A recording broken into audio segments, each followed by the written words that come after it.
Em 90 segundos tu não faz nem um miojo, mas eu te ensino as matérias que tu tem até hoje. Então senta aí e começa a quebrar ATP pra ter energia, pra tua mente processar e entender que a probabilidade de você ir bem no Enem tá ligada direto aos meus raps também. Então começa com humana, só sei que nada sei, mas sei que aí da vida e pra história eu entrei. Se o clima esquenta e tua caneta falhou, fica tranquilo, a esfera dela dilatou com calor. Eu sou flúor com oxigênio, dá pra completar, evoluir melhor que o Darwin poderia imaginar. Se tinha uma pedra no caminho, pode crer que eu já chutei absoluto no rap. Eu nasci pra ser rei, crio uma sociedade aos modelos de Durkheim. O mecanismo dela própria é que diz pra onde vai minha inspiração. Thomas Edison dizia, é 1% e o restante o trabalho que fazia. Então senta o rabo aí que eu vou te ensinar. Sometimes rap is the best way to learn, rapá. Eu não compreendo, pero não puedo hacer. É só estudar e ouvir as dicas que eu dou pra você. Confere suas respostas e faz tudo com calma. Manda bem na redação, faz do fundo da alma. Esse é o tópico frasal, ainda tem argumentação. E a resposta pra você eu deixei na conclusão. Se tá nervoso, se acalma pra mandar bem.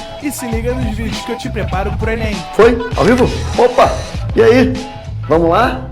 Fala galera, boa noite, tudo bom? Tudo bom, meus amores? Estou aqui de novo, mais um encontro nosso, Robson Jorge, atualidades na nossa terça-feira, tá certo? Vamos trabalhar hoje com um tema bem interessante, claro, atual, já que o tema é atualidade, a gente vai trabalhar com terremoto do Nepal e vamos falar também um pouquinho sobre alguns fenômenos climáticos que estão aí, né, ocorrendo no nosso país, inclusive, certo? Mas também alguns fenômenos climáticos que vão ocorrer, vou falar logo.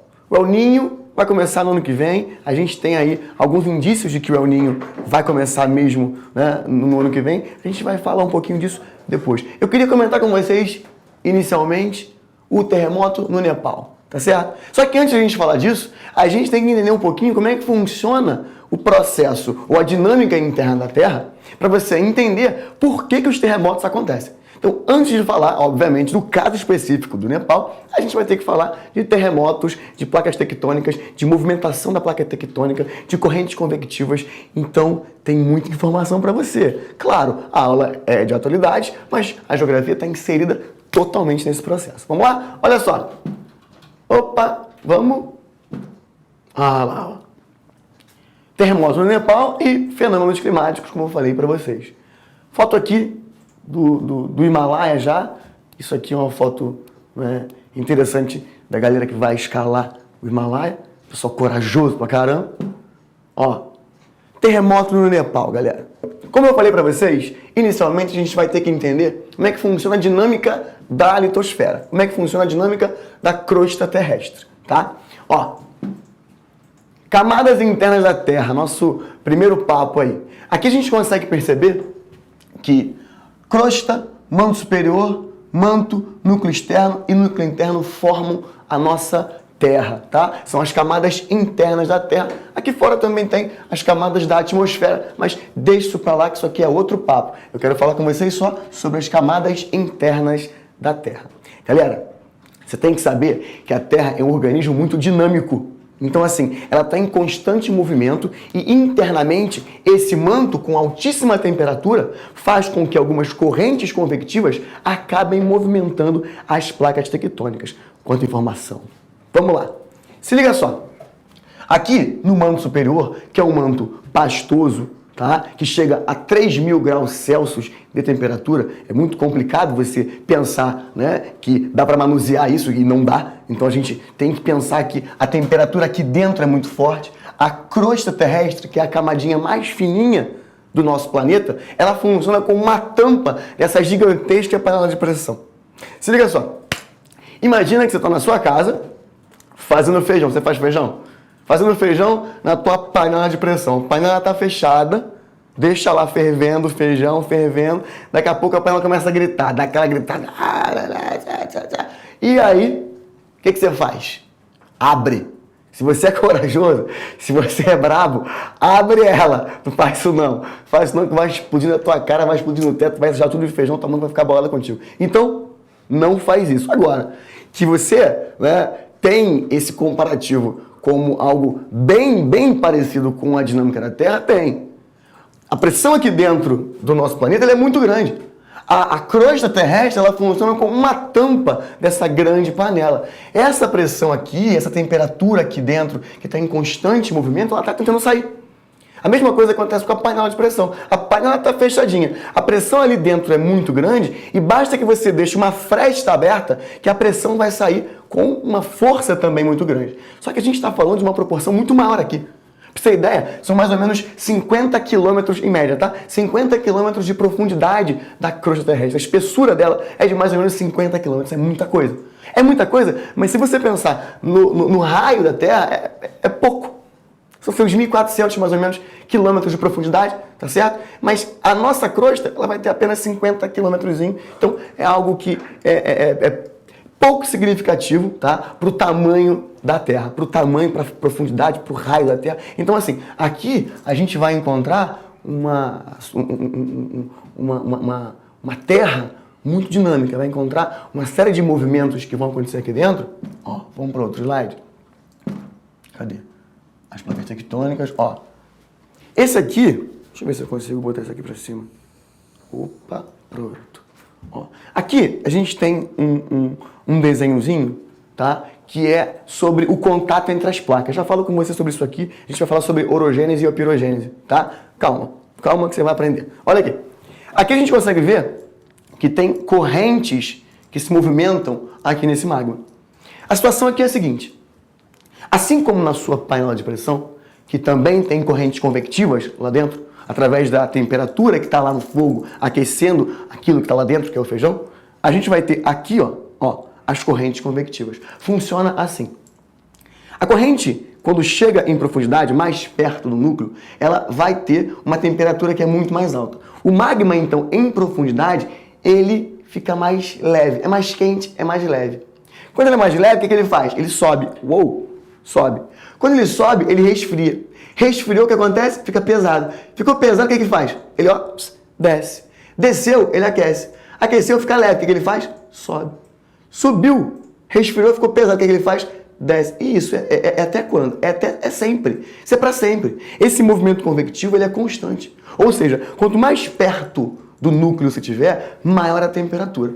Esse magma em profundidade, ele é muito quente e muito leve, então ele tende a subir. Quando ele sobe, ele resfria. Ficou pesado. Ficou pesado, o que acontece? Desce. Isso é constante. Tá certo? Vamos voltar lá. Ó. Olha aí. Isso vai acontecer aqui dentro. Esses movimentos convectivos, tá? Do magma, essas correntes convectivas do magma, elas são capazes de movimentar a placa tectônica, movimentar a crosta. E é aí que a gente entra agora, ó, no nosso segundo slide, para você ter uma ideia de como é a disposição das placas tectônicas pelo planeta. A placa tectônica, elas são, na verdade, as placas tectônicas são pedaços da crosta que se encaixam como quebra-cabeças. Então, assim, de tempos em tempos, a pressão dentro da Terra, ela é muito grande. E ela tende a sair por algum lugar. E ela sai por onde a fresta existe. A área de contato é a área de fresta. É a área por onde você tem a liberação de pressão, que são pontos de tensão.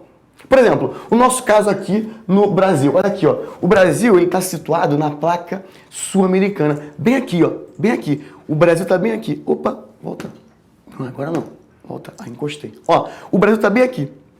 Tá certo? Bem no meio da placa tectônica. Ele está distante das bordas das placas. É por isso que o Brasil não tem terremotos de grande magnitude. Agora, podem acontecer. Já foram registrados terremotos em São Paulo, em Minas Gerais. Terremotos de 3,5, 4 graus na escala Richter, que é quase imperceptível. É como se tivesse um caminhão passando na sua rua, sabe? Que às vezes dá uma tremida assim, né, no prédio, ou então em alguma superfície que você está. Aquela tremida que dá, aquilo é quase imperceptível, tá? 3,5, 4 graus na escala Richter, mas isso é pouco frequente, tá? A frequência de terremotos vai acontecer bem nas áreas de encontro das placas tectônicas. Então vamos condensar isso aí. A gente tem a Terra, que é um organismo muito dinâmico. A gente tem a crosta, que funciona como a tampa dessa grande panela de pressão, mas essa crosta é toda repartida em pedaços que se encontram como se fossem quebra-cabeças, tá? Esses pedaços que se encontram são os pontos de liberação de pressão. E é nesses pedaços que se encontram, nessas áreas de encontro, que os terremotos de maior magnitude vão acontecer. É o caso do Nepal. Já falo do Nepal, vamos entender isso aqui profundamente, olha só. Deixa eu ver aqui. A gente tem, né, tipos de contatos entre as placas. Ó, volta aqui. Tá vendo a disposição das placas? Cada uma delas tem um movimento, ou uma direção de movimento que é definida, tá? Então assim, ó, a gente tem 3 tipos de contato entre placas, mas cuidado. Cuidado quando você fala ou quando você escreve, não sei, né? Algo em relação a movimento divergente, ou movimento convergente, ou movimento transcorrente. Olha só, funciona assim. As placas estão lá em contato, não é? Em contato direto. Se algum tipo de pressão acontecer naquela parte e liberação acontecer, você pode ter choque de placa, afastamento de placa ou apenas, ó, aqui, ó, você vai simplesmente dar aquela arrastada, que é o movimento transcorrente ou transformante, tá? Então, são 3 tipos de contato entre placas, mas cuidado.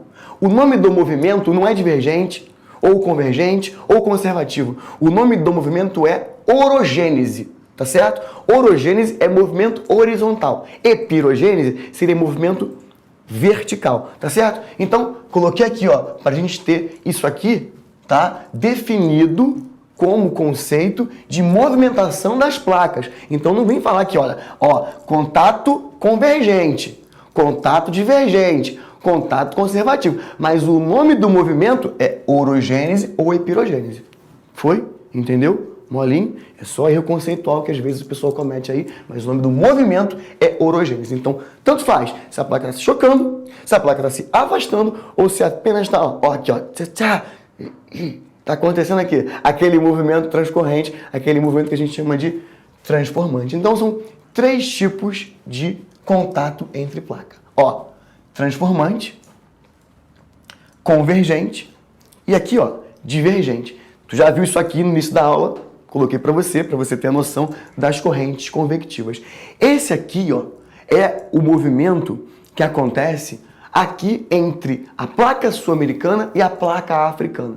O afastamento, ele acontece e bem na área de liberação de pressão tem um negócio chamado dorsal atlântica ou dorsal mesoatlântica, que é o quê? Um relevo submarino. Tem uma cadeia montanhosa vulcânica debaixo do Oceano Atlântico, bem aqui na área de contato entre as placas. Mas olha, esse é um contato divergente. Em contato divergente, a ação de vulcanismo ela é muito mais frequente. Não quer dizer que não ocorra aqui. Aqui também tem vulcanismo, aqui também tem vulcanismo, tá? Mas quando o contato é divergente, quando o movimento orogenético é de um contato divergente, eu tenho a ação do vulcanismo que é muito mais forte. Então, olha aqui, ó. A gente analisa quando estuda esse tipo de assunto, né? E claro, terremoto do Nepal, a gente vai analisar agentes internos. Agente interno é aquilo que forma o relevo através de uma força interna da Terra, tá? A gente tem também agentes externos, tá certo? Agentes externos são agentes atmosféricos, agentes como intemperismo e como erosão. Como hoje a temática da nossa aula é terremoto no Nepal e fenômenos climáticos, a gente consegue meio que trabalhar com agentes internos, no caso, né, do terremoto no Nepal, e a gente consegue trabalhar com agentes externos, que é no caso de fenômenos climáticos que estão acontecendo na atualidade, tá certo? Esse agente é um agente formador do relevo, tá? Vamos lá. Tá. Ah, tá. Aqui tem um vídeo pra gente ter uma noção de como é que funciona essa separação entre as placas. Tem como passar para ele direto ou eu dou o play aqui? Dá o play hein, aqui, diretor? a gente passa também aqui, né? Ah, é? Então, peraí. Vamos lá? Pode dar o play aqui? Já. Então, cadê o meu play? Play. No cantinho. Aqui no cantinho? Toca na tela, Opa! Oh, voltou, não foi não. É outro. Aí, esse. Ah, tá. Tá rolando, né?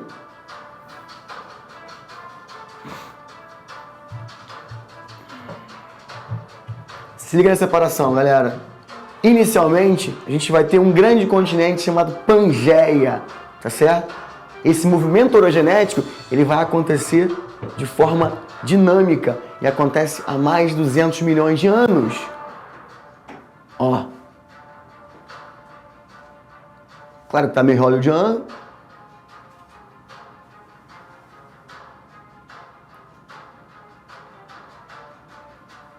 Tá, o Everest, cadeia de montanhas do Himalaia.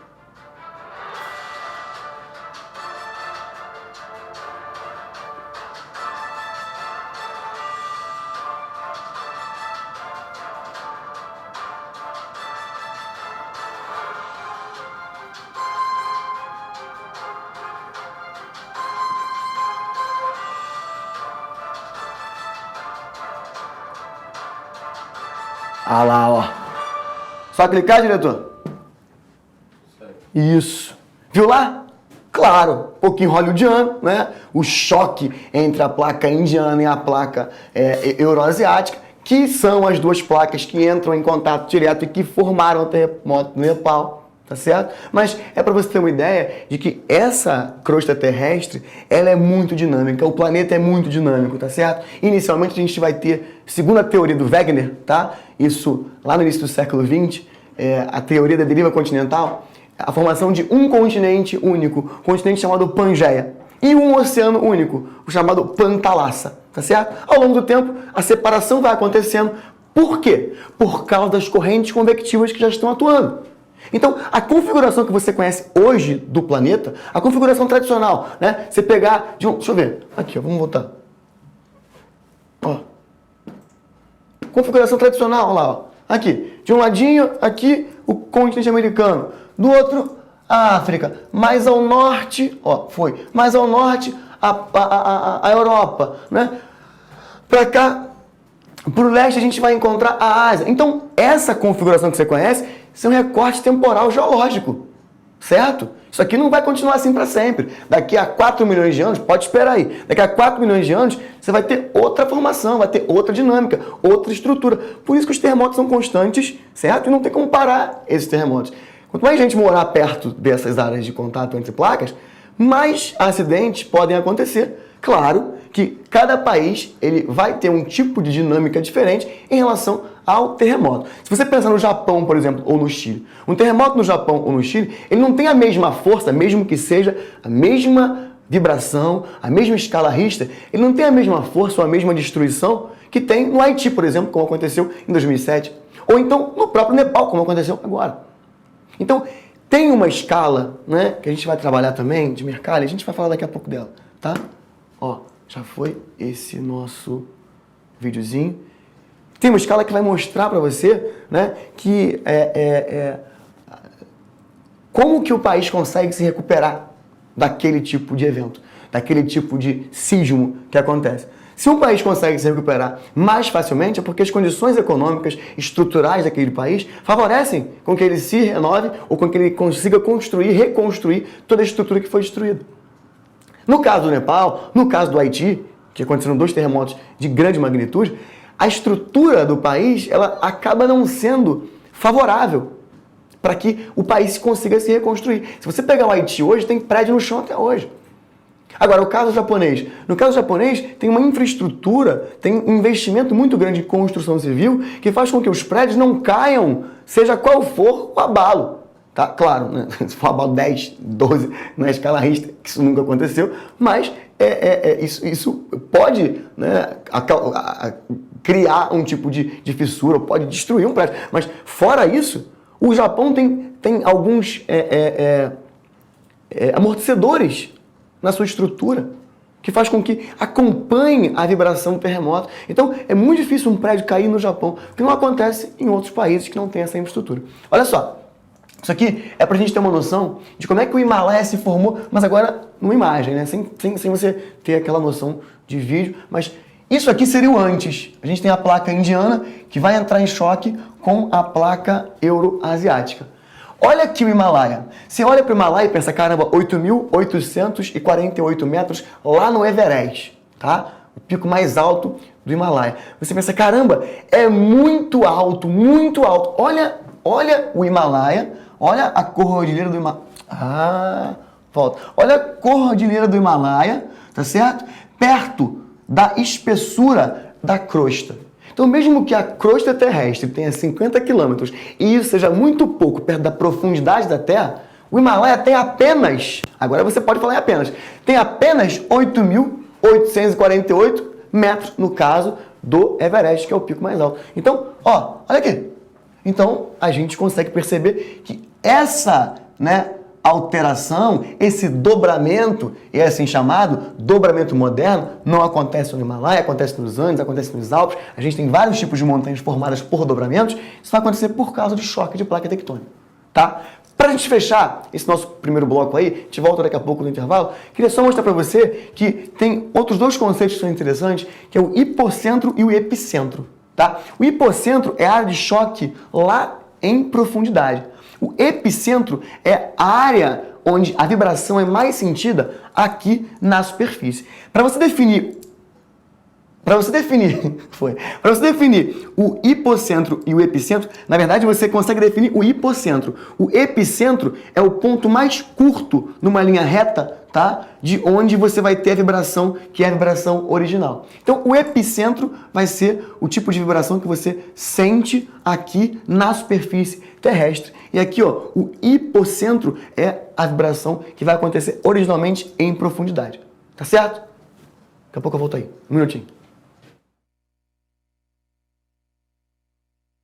A biologia acredita na evolução, a física na explosão, já a química na transformação. Tudo isso você aprende aqui, nas aulas ao vivo do ProEnem, de segunda a sexta-feira. Sempre com os melhores professores.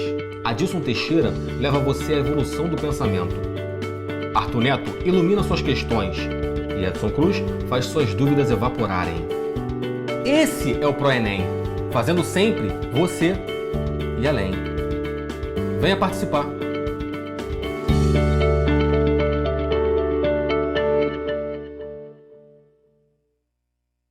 E aí, galera? Precisando de um empurrãozinho nos estudos? Cansado de tentar e não entender aquele exercício? Nós aqui no ProEnem temos os melhores professores à sua disposição. Tudo no alcance das suas mãos. Aqui na internet. Com uma agenda repleta de horários. Pra você escolher! Além, é claro, de aulas particulares. Não deixe de dar aquele up nos seus estudos. Venha para a monitoria ProEnem, a sua chance de se dar bem.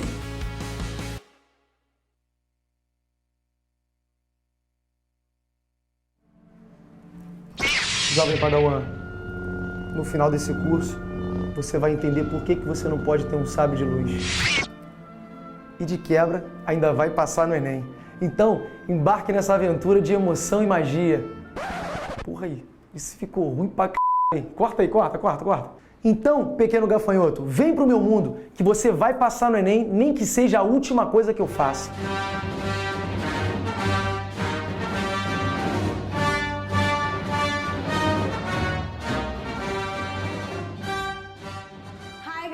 Well, how are you doing? Now I'm your English teacher. My name is Marceli, and choosing English, you won't... Yo soy Carlón de Español, estoy acá para enseñarles el español. What are you doing here? ¿Qué cosa es esa de las personas hablar en que el español es más importante? No es más importante, el español es más importante. English is important, Voy a enseñarles los artículos determinantes, los artículos indeterminantes, I'm going to teach you verb tratamiento formal, false tratamiento friends. informal. Chega, Carlão!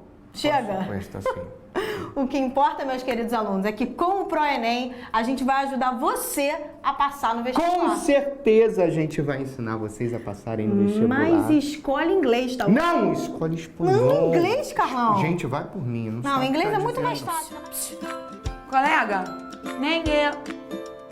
Qual é o ônibus que eu pego aqui, ó, pra poder ir lá pro Flamengo? Por causa que tem uns amigos meus que vai andar de bicicleta lá no aterro. Ah, parou! Some daqui! Galera, não dá pra escrever na redação Flamengo por causa que, né?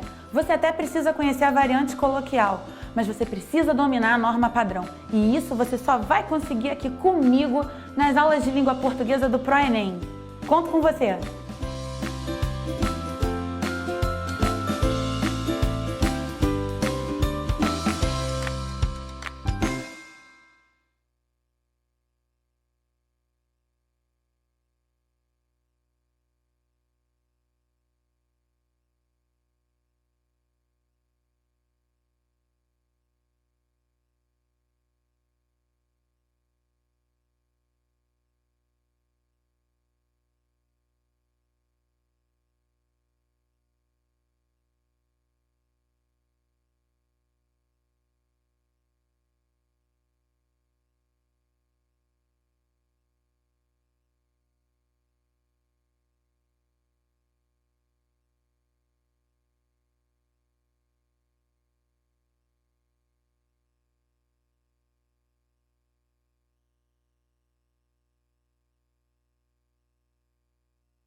Foi?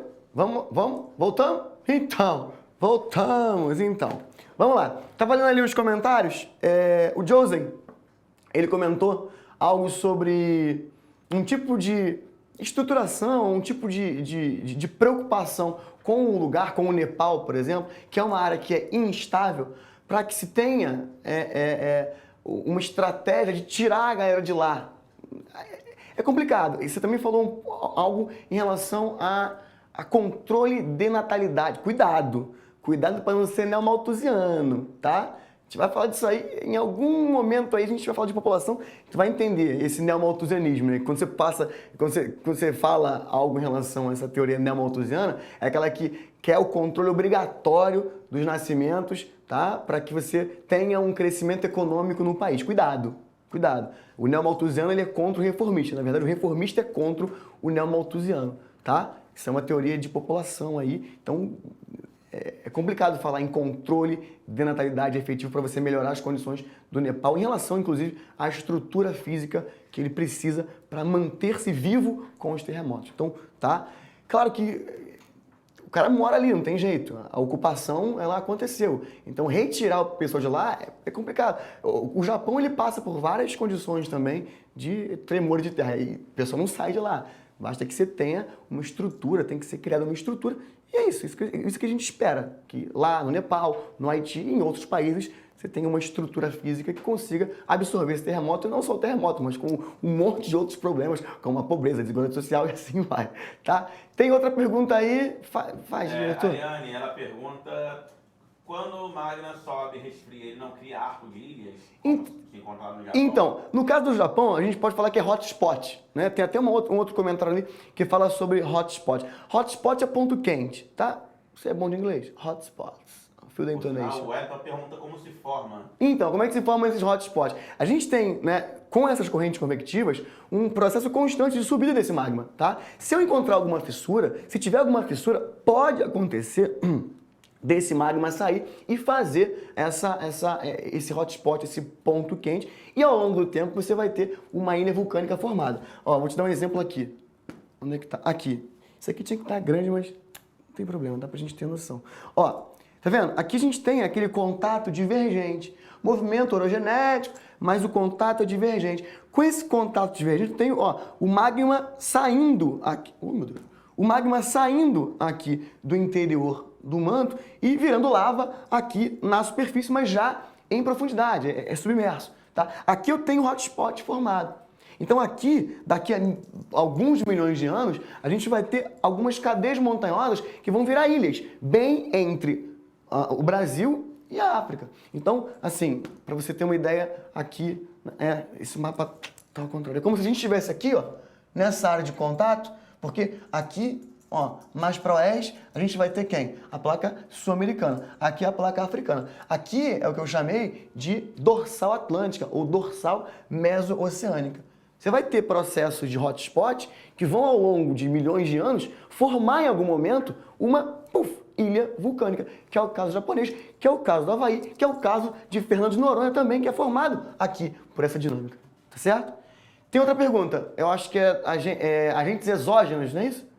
Então, assim, o que são agentes exógenos? Então, gente, a gente tem uma diferença básica entre agentes endógenos e agentes exógenos. Agente endógeno é esse agente interno que a gente está trabalhando. Vulcanismo, tectonismo e abalo sísmico. Então, agente interno é o mesmo que agente endógeno. Assim como agente externo é o mesmo que agente exógeno. Foi? Molinho? Agente exógeno, você vai ter aí intemperismo e erosão. Você vai ter a ação do vento, a ação da chuva, a ação antrópica, a ação de animais. Tudo isso são agentes externos, enquanto aqueles outros, aqueles vulcanismo, tectonismo e abalo sísmico, são agentes internos, são forças internas da Terra devido à alta pressão que você encontra no manto. Foi? Molinho? Pô, molinho, tranquilão, né? Olha só, vamos lá. Vamos para nossa... Ó, tinha outra também sobre hipocentro e epicentro. Alguém perguntou assim, quem foi que perguntou? Foi a última pergunta. Tem um nome aí? Foi... Mariana Pinheiro. Mariana Pinheiro perguntou. Ela perguntou assim, olha, quer dizer que o epicentro é um resultado do hipocentro? Pode dizer que sim. Né? O epicentro é o resultado do contato que houve aqui, da grande tensão que houve aqui, mas em superfície. Nem sempre isso aqui vai estar exatamente aqui, né, alinhado. Ele pode passar para cá.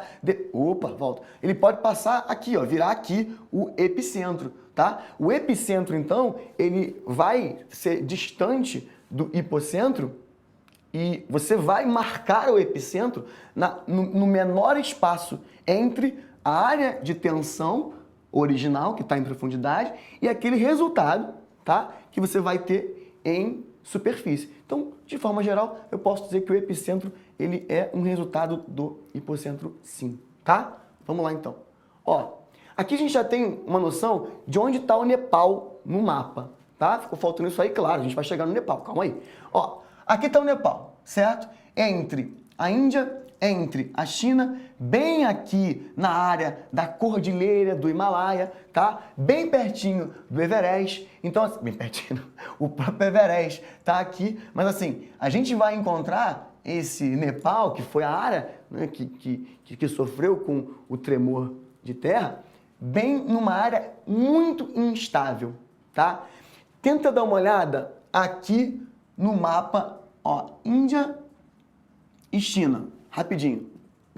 Vamos ver se a gente... Ó, olha aqui. Olha aqui, ó.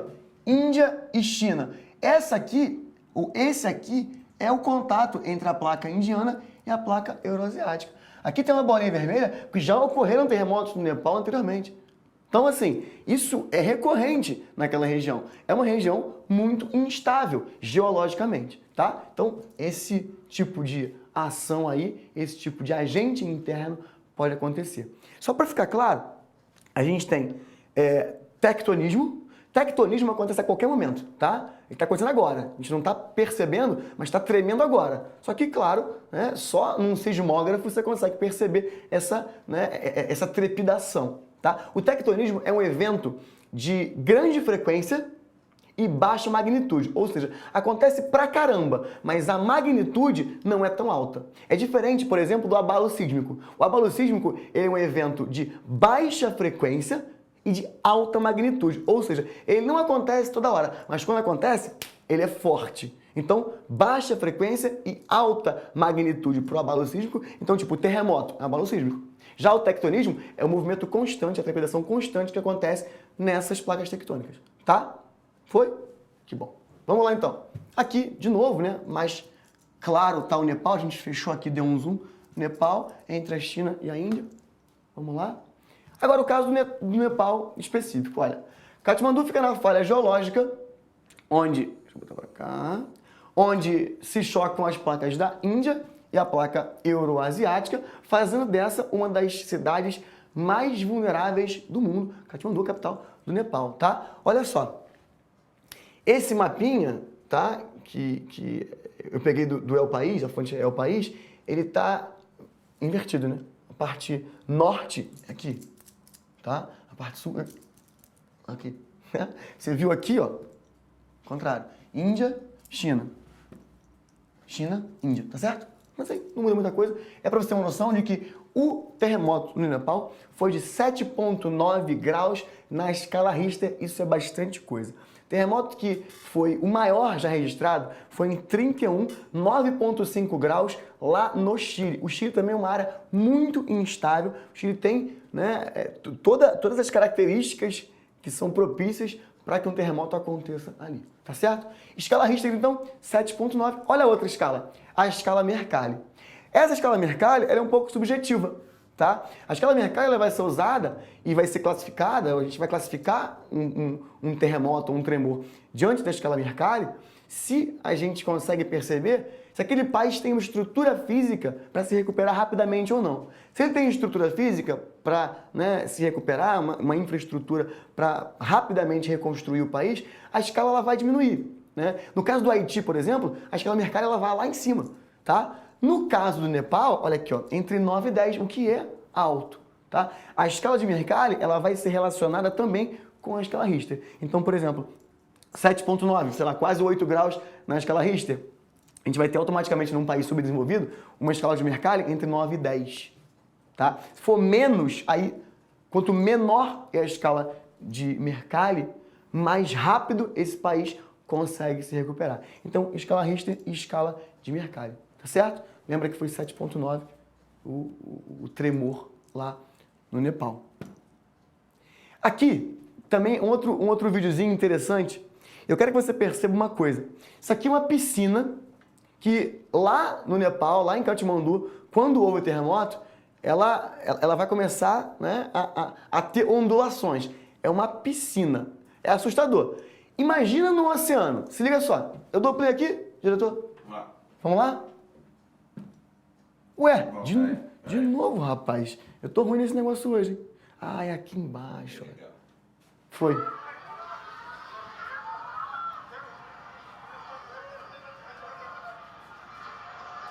Se liga na piscina. Olha a ondulação da piscina com tremor.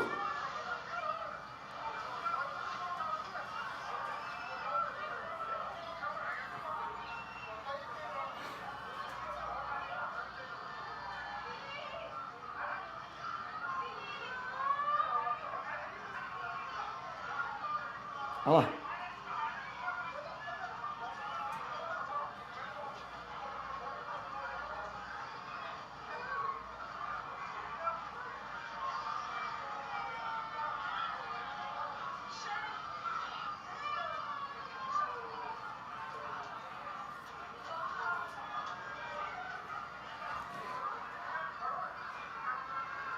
Foi, acho que acabou. Ó, tinha mais um pouquinho aqui, mas já deu pra gente ter uma noção. Cara, você voltou pra mim? Voltou. Você viu a ondulação na piscina? No Nepal, claro, ó, volta aqui. Olha o mapa. Aqui fica melhor pra gente ver. Como é que vai ter uma tsunami no Nepal? Olha aqui, tá bem distante do oceano. Mas se você pegar o caso japonês, que é uma ilha vulcânica, que a tsunami ela aconteceu de fato em 2011. Foi uma das razões aí para que Fukushima, né, que a usina de Fukushima tivesse quase que com um reator explodido. Você quase teve um tipo de acidente nuclear que foi um dos maiores do mundo. Então, aquilo que você viu no videozinho, né, aquilo que você viu lá da piscina com essas ondulações, imagina quando isso acontece no oceano. Então, foi só para a gente ter uma noção, isso aconteceu de fato lá em Katmandu, no dia do terremoto, filmaram a piscina foi esvaziando sozinha, tá? Certo? Aqui tem os links para vocês consultarem tudo que a gente falou aí em relação... Os videozinhos estão aqui, tá no YouTube. Vai no YouTube, dá uma olhada, né? Tem os links, depois a gente vai passar também. Dá para passar para eles, por aí? Dá. Os links? Dá, então. E aqui também tem um... Tem um material aí embaixo, material, vai ter lá um... Ah, tá, show. Então, no campo lá do material vai ter o linkzinho para vocês. Ó, esse primeiro site aqui é o site do Terra, e ali você vai conseguir clicar em cada uma dos graus da escala Richter e você vai ter uma simulação de terremoto. Então, tipo, grau 1 na escala Richter, vai tremer um pouquinho. Tipo, grau 9, tu vai ver a trepidação. Então, é um tipo de simulador, um simulador gráfico, só pra você ter uma noçãozinha de como funcionam os terremotos, mas isso de acordo com a escala Richter, vendo qual é o tipo de dano que a escala Richter pode causar, quer dizer, que o terremoto pode causar de acordo com a escala Richter, tá? Então aí, pra gente ter uma noção, pra gente dar uma olhada nesses links aí depois, tá? Pra gente falar um pouquinho sobre fenômenos climáticos, a gente muda a dinâmica, tá? A gente estava falando de agentes endógenos e agora a gente pode começar a falar de agentes exógenos. Eu nem vou focar muito nos agentes em si, na formação de relevo, na alteração do relevo, tá? Eu quero falar de dois fenômenos climáticos que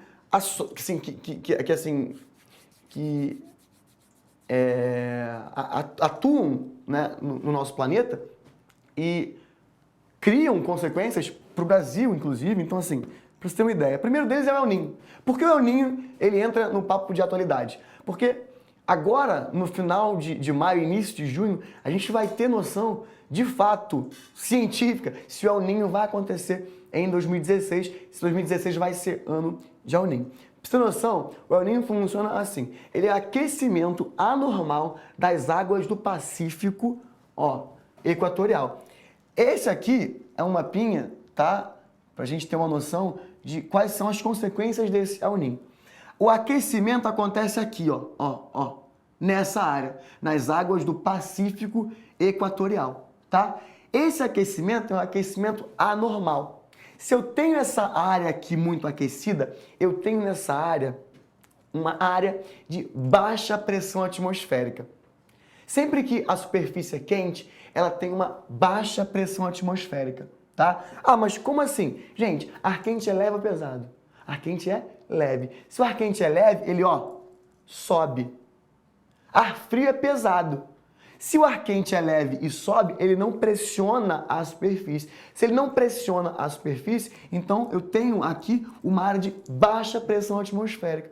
Agora, num local mais frio, por exemplo, no comparativo aqui, o continente vai estar mais frio do que o oceano, tá? Esse continente, então, vai ser a área de alta pressão atmosférica. Então, quando a gente tem um ar mais frio nas proximidades da superfície, a gente tem esse ar frio e pesado pressionando a superfície, então a pressão fica mais alta.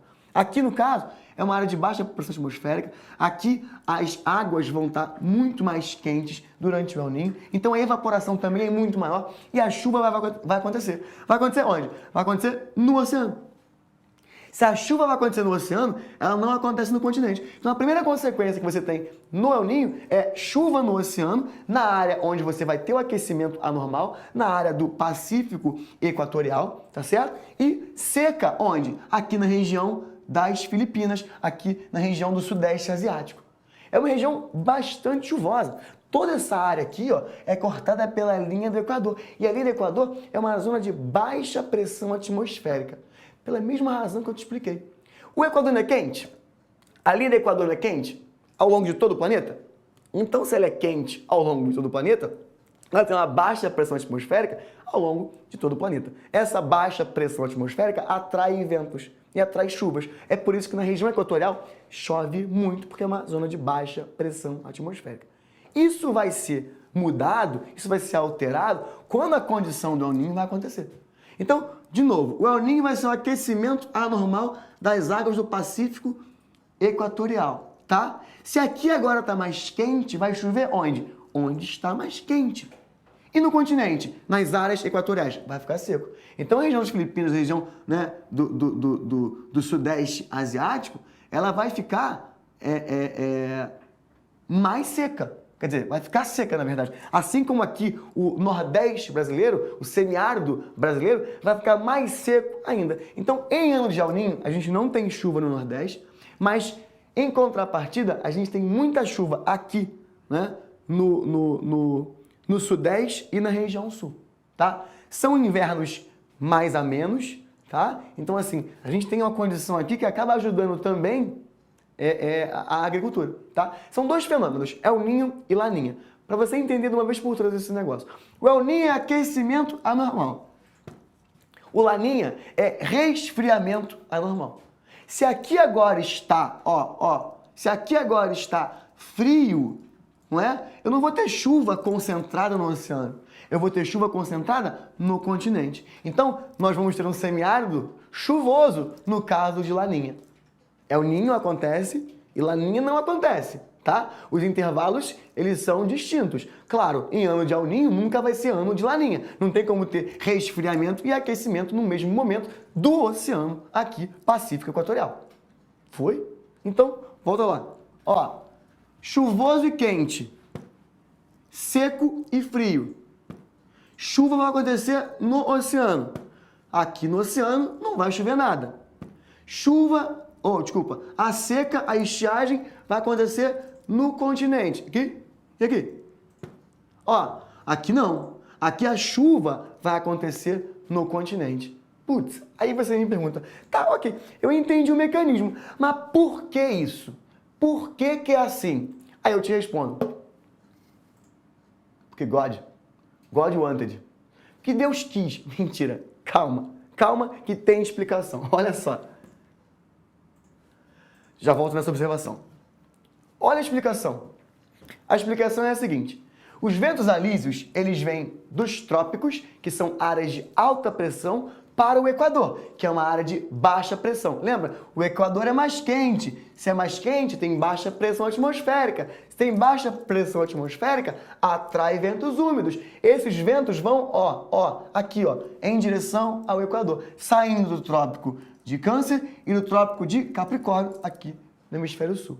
Então, nós chamamos de ventos alísios de nordeste, os que estão no norte, e alísios de sudeste, os que estão no sul. Se você pegar uma roda dos ventos, você vai ver que eles partem, teoricamente, da posição nordeste. E aqui, eles partem, teoricamente, de onde? Da posição sudeste. Isso tem a ver com o movimento de rotação da Terra também, tá? Então, aqui nós temos ventos alísios. Gente, se em algum momento os ventos alísios passam a soprar mais lentamente, eles passam a soprar com menos força. Volta lá. Olha aqui, ó. Se os ventos alísios, ó, passam a soprar com menos força, eles passam a empurrar menos a água quente que está aqui. Porque olha só, o sol está aqui, não está? Aqui está quente, porque está sol. Os ventos alísios deveriam, normalmente, chegar e espalhar o quê? Essa água superficial. Esse 1 metrinho, 2 metros de água superficial que está quente. Tá? Então o vento alísio deveria ser capaz de espalhar o El Niño. O El Niño acontece quando o vento alísio não é capaz de empurrar essa água quente superficial. Aí de novo eu te pergunto, por que então que o vento alísio ele perde força? Aí eu não posso te responder. Opa, aí não dá para te responder, tá? De fato, a gente sabe que o El Niño vai acontecer porque os ventos alísios, eles vão perder força. Esses ventos alísios perdendo força, eles não conseguem empurrar essa água superficial quente que está ali, típica de El Niño, tá? No Laninho, o que acontece? Eu tenho um processo onde os ventos alísios ficam muito mais fortes. Se ficam muito mais fortes, eles empurram toda a água quente que deveria estar acumulada aqui. E aí o que acontece? Eu tenho um resfriamento dessas águas do Pacífico Equatorial, tá? Os fenômenos, na verdade, o El Niño e Laninha, eles acontecem em um intervalo distinto. Olha aqui. Deixa eu subir isso aqui de novo. Os fenômenos ocorrem em intervalos de 2 a 7 anos. Tipo, aconteceu esse ano, tá? Pula 2, pula 3, pula 4, pula 5, pula 6 ou pula 7. Ele pode acontecer de 2 em 2, de 3 em 3, de 4 em 4, de 5 em 5, de 7 em 7. De 2 a 7 anos. É o intervalo dele, tá? Permanecem ativos em cada ciclo desses anos de 12 a 18 meses. Ou seja, está instaurado o El Niño, tá? Vamos dar um exemplo hipotético. Tá, El Niño está rolando. Ele vai ter uma duração de 12 a 18 meses, tá? Quando ele acabar, ele só vai acontecer daqui a 2 anos, ou daqui a 3 anos, ou daqui a 4 anos, ou daqui a 5 anos, ou daqui a 7 anos. Por isso que o intervalo é de 2 a 7 anos. Então, perde não. Presta atenção, olha aqui. Os fenômenos ocorrem em intervalos de 2 a 7 anos. Isso não é definido. E permanecem ativos em cada ciclo de 12 a 18 meses. Tanto o El Niño quanto o Laninha. Por que é atualidade? Por que é importante? Porque, olha só, esse aqui é o alerta de El Niño. A gente vai ter isso definido agora em junho, se vai realmente acontecer ou não, mas é bem provável que aconteça. Então, estamos em alerta. El Niño para 2016, mudanças climáticas podem acontecer, mudanças no tempo mais definidas assim, podem acontecer e podem, de alguma forma, ajudar o agricultor. Por exemplo, em São Paulo, quando tem inverno muito rigoroso, tá? Tem geada. Quando tem geada, a lavoura se perde. Se eu não tiver geada, por exemplo, em um ano de El Niño, por exemplo, vamos voltar, olha lá. El Niño, aqui, se eu tenho um ano de El Niño, eu tenho um aquecimento aqui do sudeste. Então, os invernos não são tão frios, são mais amenos, tá? Se são mais amenos, não tem geada. Se não tem geada, eu não tenho destruição de lavoura. Pode ser interessante, o El Niño, tá? Deixa eu ver, vamos lá. E para fechar nosso papo, para fechar, porque também nosso tempo está acabando, né? A gente está com um fenômeno aqui, que é um fenômeno anormal. Aconteceu em Xanxerê, lá em Santa Catarina, certo? Tem uma manchete aqui do G1 que, 30 segundos duraram eternidade, diz homem que filmou tornado em Santa Catarina. O tornado, ele não é um fenômeno tradicional aqui no Brasil. Nós não somos assolados por tornados, ou por furacões, ou por tufões. Você tem que saber também a diferença de um para o outro, tá? No caso do tornado, que aconteceu aqui no Brasil, a gente consegue ver o cone formado. Por exemplo, se eu tenho um tornado em formação, ele não toca o chão, ele é chamado de funil, não é chamado de tornado. No caso de Santa Catarina, tocou o chão. Se tocou o chão, é tornado. E o tornado ele pode ser mais devastador que o furacão. O furacão é maior, tá? Os furacões, né? Os tufões, eles são maiores, tá? Mas os ventos do tornado são muito mais rápidos. Olha aqui então. Um tornado, ele tem tamanho e duração menor do que o furacão, tá? Mas ele pode ser muito mais devastador, porque ele pode ter ventos de até 500 km por hora. Tem vaca voando no tornado, com certeza, tá certo? Então, ó, um tornado, ele pode ser mais devastador do que um furacão. E furacão não é típico da gente aqui no Brasil. E outra coisa, furacão e tufão é a mesma coisa. Furacão e tufão é o mesmo tipo de fenômeno, só que cada um recebe um nome porque cada um ocorre em um local diferente. Olha aqui, ó, o furacão ele vai acontecer no Oceano Atlântico e no Pacífico Leste. Já o tufão ele vai acontecer no Pacífico Oeste. Então, vamos lá. Pacífico Oeste, vamos ver o tufão, tá? É como se a gente estivesse aqui, ó. Aqui ocorrem, né, os tufões. Tá? Volta lá. Ó, furacão no Oceano Atlântico e no Pacífico Leste. Então, o furacão vai acontecer aqui. O tufão aqui, o furacão aqui. A condição é a mesma. Muda o nome porque muda o local de atuação de cada um deles, tá? Ó, deixa eu ver. Vamos lá.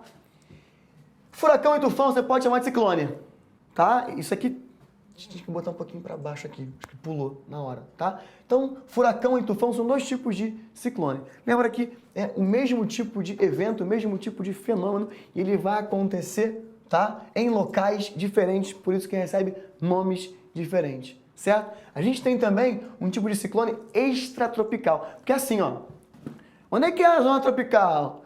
Zona tropical onde é que é? Onde que é? É entre os dois trópicos. Trópico de Câncer e Trópico de Capricórnio. Essa é a região tropical. Então, os tufões e furacões, eles vão acontecer nessa linha aqui, né? Na região tropical, tá certo? Mas eu posso encontrar também ciclones que são extratropicais, que podem vir do extremo sul do planeta ou do extremo norte do planeta, tá? E vão atuar, claro, nos países que estão próximos aí dessas áreas de onde eles nascem, ou onde eles nascem. Já aconteceu no Brasil também, ciclone extratropical, que ele veio nascendo lá, né, do Atlântico Sul, tá? Já fora da linha do trópico, certo? Então, assim, a gente vai, né, encontrar aqui, no caso do Brasil, um tornado. Foi o que aconteceu aqui em Santa Catarina. Não foi tufão, não foi furacão, não foi funil e não foi cabeça d'água também. Porque quando o tornado acontece no oceano, a gente pode chamar de cabeça d'água, tá? Então, assim, tornado é uma coisa, furacão é outra, tufão é outra. Quer dizer, furacão e tufão são a mesma, um tipo de ciclone, depende do local de atuação. No caso do Brasil, aqui em Xanxerê, não é normal isso acontecer, mas foi um tornado que ocorreu, tá certo? E acabou. Fala aí. Diga. A Daniel, ele diz o seguinte, ele leu que o terremoto do Nepal pode estar ligado a um temor ocorrido em 1934. Aí ele conta aqui um pouco sobre a história Não, ocorreu um em 34, sim.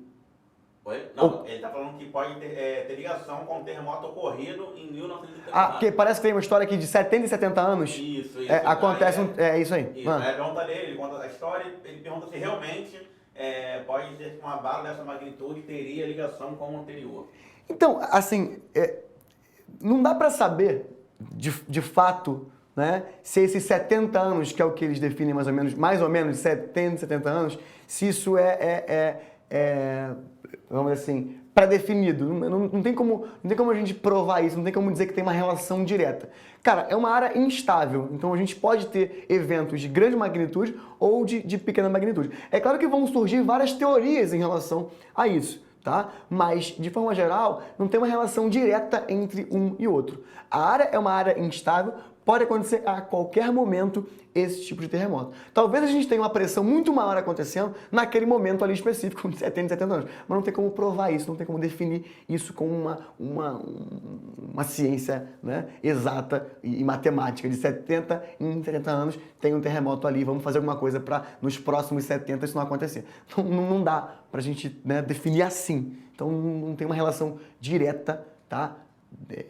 Comprovada com o último terremoto que foi em 34 e de grande magnitude, tá? E com esse terremoto que foi agora em 2015, tá? Beleza. E a Caroline Paz, ela pergunta se existe alguma forma de minimizar os efeitos dos terremotos além da previsão meteorológica. Não, terremoto? É. Não, terremoto não tem nada a ver com previsão meteorológica, não. Tipo assim, terremoto você não tem como prever, né? Você tem como mapear, saber onde tem, saber onde não tem, saber qual é o lugar que é mais instável ou aquele que tem menos terremoto. Tipo, no Brasil, a gente sabe que o Brasil não tem terremoto, é uma área que está no meio da placa tectônica, tá? Agora, a gente consegue mapear onde são possíveis os locais que o terremoto vai acontecer, que é a coisa dos locais instáveis. Então, o terremoto não tem nada a ver com as questões climáticas, tá? Então, não tem como a gente, pela meteorologia, saber de um terremoto. Meteorologia, a gente tem como ver furacão, tem como ver tufão, tem como ver ciclone, tá? Agora, terremoto, agente interno, agente endógeno, não. Tá? Não tem como a gente comprovar ou marcar, ó, vai acontecer. Né? Tô vendo aqui que vai... Não dá. Tá? Beleza. E a última pergunta aqui da Tassiana, ela pergunta se as zonas de alta pressão atraem os ventos alísios. Então, os ventos alísios são atraídos pelas zonas de baixa pressão. O vento sempre vai da área de alta pressão para a área de baixa pressão atmosférica. A condição é simples. Se eu tenho ali, na linha do Equador, uma área muito quente, porque a gente chama a zona equatorial de zona tórrida do planeta. É a zona mais quente que a gente tem no planeta. Então, é uma zona que, por ser muito quente, tem um ar quente ali, nas proximidades da superfície, que é um ar leve. Esse ar leve, ele tende a subir. Se ele sobe, ele não pressiona a superfície. Então, nas áreas dos trópicos, eu tenho, sim, alta pressão. Nas áreas do Equador, eu tenho baixa pressão. Então, os ventos alísios, eles vão ser atraídos por essa baixa pressão atmosférica em direção ao Equador, saindo, tá, dos trópicos. Tem outro vento, que é o vento contralísio, que ele faz um vento contrário, mas em altitude. O vento alísio, ele é um vento pesado e úmido. Ele vai em direção ao Equador. Quando ele chega no Equador, ó, que é quente, não é quente, e leve, ele sobe. Subiu, ele condensa e precipita. Chove muito na linha do Equador. Ele ficou leve, ele volta.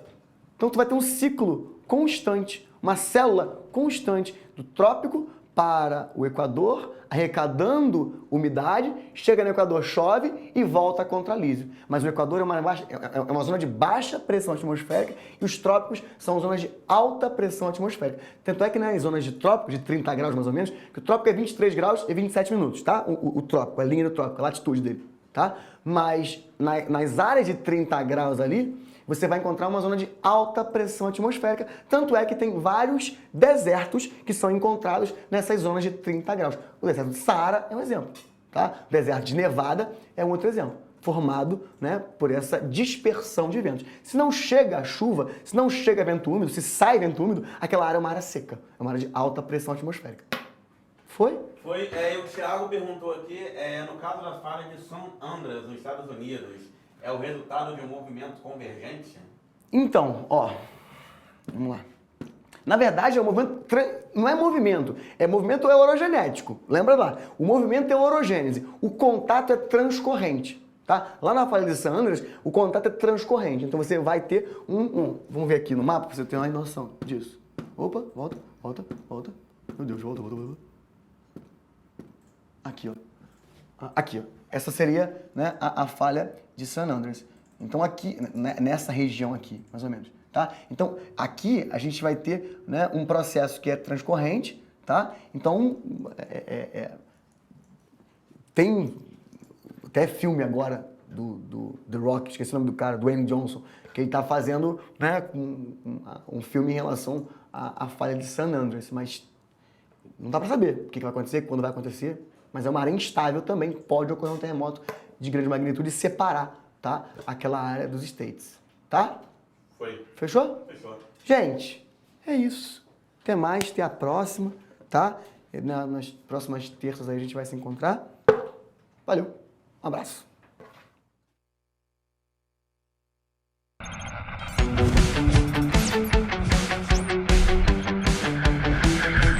ProEnem, a preparação que vai além.